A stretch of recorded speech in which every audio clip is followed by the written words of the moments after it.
Imagine getting a job where your only task is to watch someone trapped in a room. It sounds like a movie plot, right? But for one man, it became his daily reality. He was scrolling through online job listings when he saw it. The ad was incredibly short. It said, "Job available. Good pay. No benefits. Discretion required." It gave an email and nothing else. At the time, he worked at a music store. Rumors were swirling that the shop would close soon. He needed a new path. He felt bored and curious. The weird ad caught his eye. So, he sent an email. A few weeks later, he received a call. He was told to go to a fancy office building for a screening. He walked into a sleek room. He filled out several forms and questionnaires. Then, he heard nothing for a month. Suddenly, the phone rang.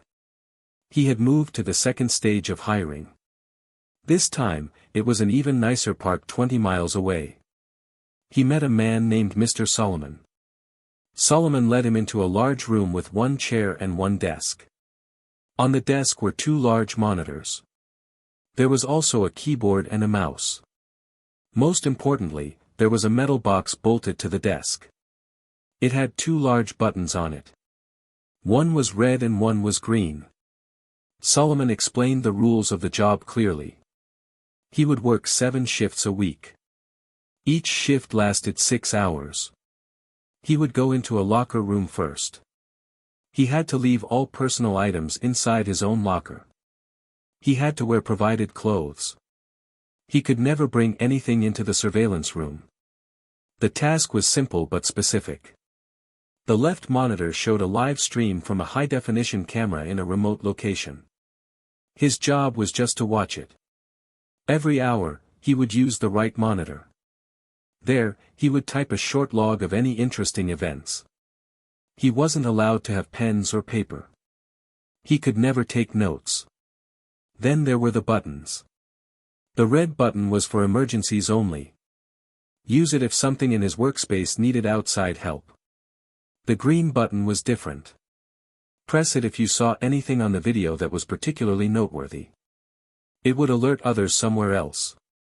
Solomon told him to use caution with the green button.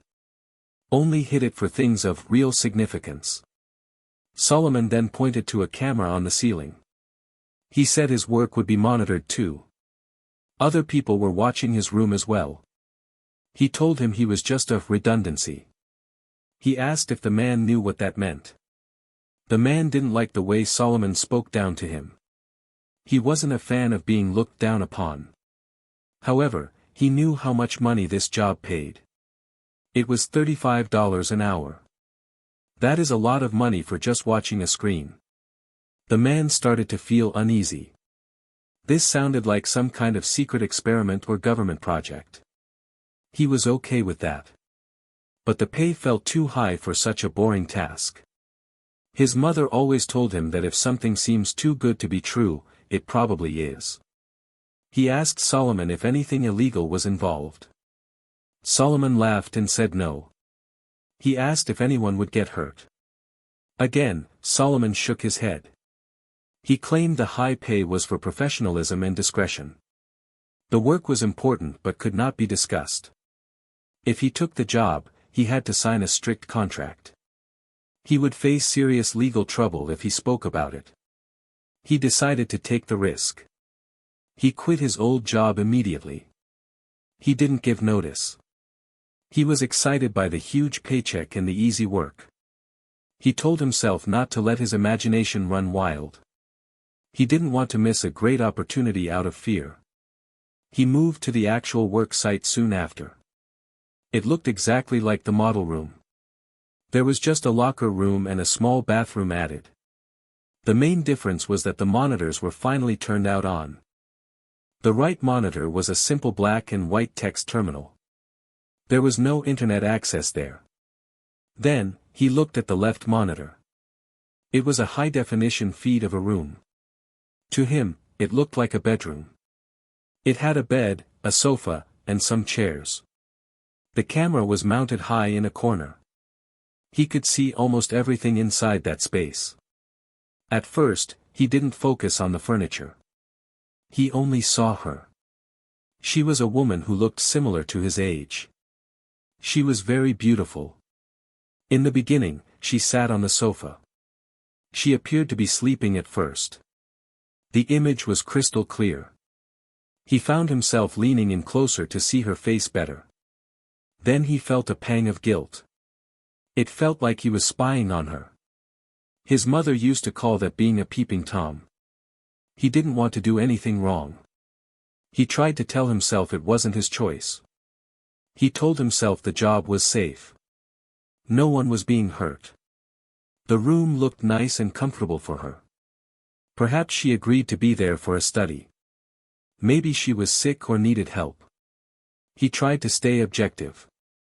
He sat in the chair and started his shift. But as the hours passed, things changed. He realized something was very wrong. The woman wasn't there by choice. She never left that room on her own. Occasionally, people in strange uniforms would enter the room. They would take her out of the space. Sometimes she would struggle against them.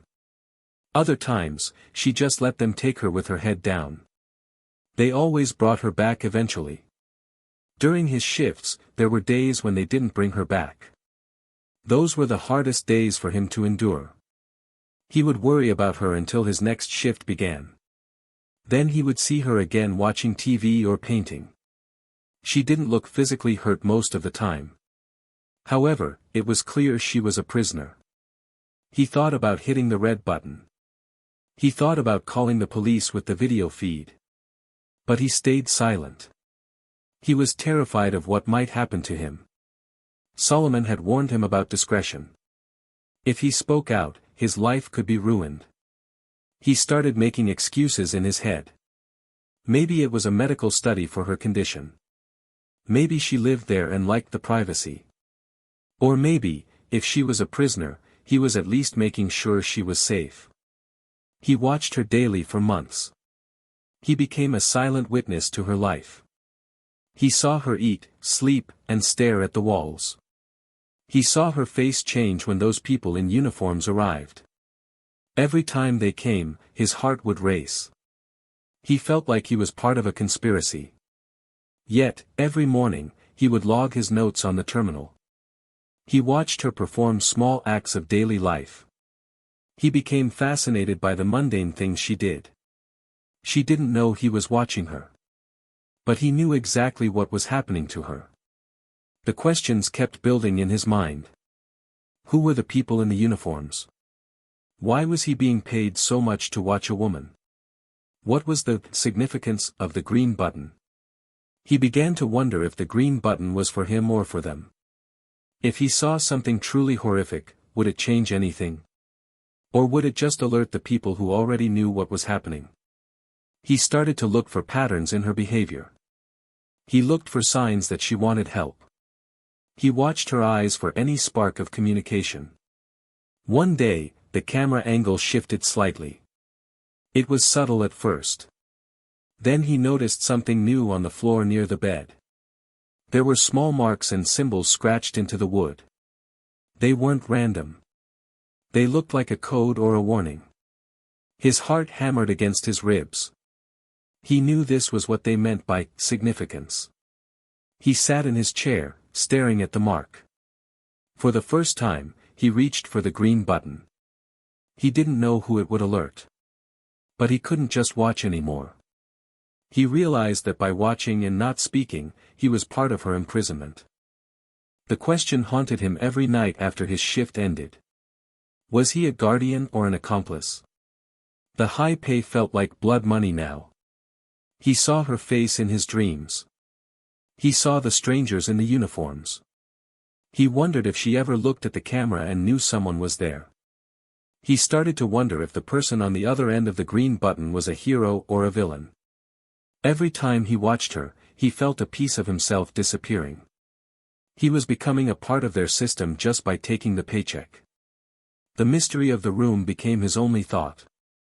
He stopped thinking about his old job at the music store. He stopped thinking about his own life. His world shrunk down to that screen and those two buttons. He lived in the silence of the surveillance room. He waited for the moment when he would have to make a choice. The woman on the screen became his only friend, even though she didn't know he existed. They were both trapped, just in different kinds of cages. One was trapped by walls and guards. He was trapped by greed and silence. He stayed at the job for a full year before anything changed. He watched her daily cycle repeat like a broken record. He saw her moments of joy and moments of despair. He became an expert on her habits. He knew when she would cry. He knew when she would smile. And he knew exactly what happened when the men in uniforms appeared. The pay kept coming, but the cost to his conscience was rising every day. Eventually, the truth of the room began to haunt him more than the fear of the consequences did. He realized that discretion was just a code word for complicity. If he didn't speak up, she remained a secret. If he did, he became a target. He sat in his chair and looked at her one last time. He wondered if anyone else on the other side of the line felt the same way as him. Was there another watcher somewhere else? Or was he the only one watching while everyone else just managed the system? The silence of the room was heavy. The light from the monitor was cold. The fact remains that he took the job because it was easy money. He chose to look away from the truth for $35 an hour. Now, he lives with the knowledge of what happened in that room. Every time he closes his eyes, he sees her face on the screen. He thinks about that green button and what it could have done. He wonders if she ever looked at that camera lens and saw him looking back. Did she know she was being watched by a man who was just as afraid as she was? If you were in that room, would your conscience be stronger than yours? Would you take the money to watch her, or would you hit the button? What would you have done?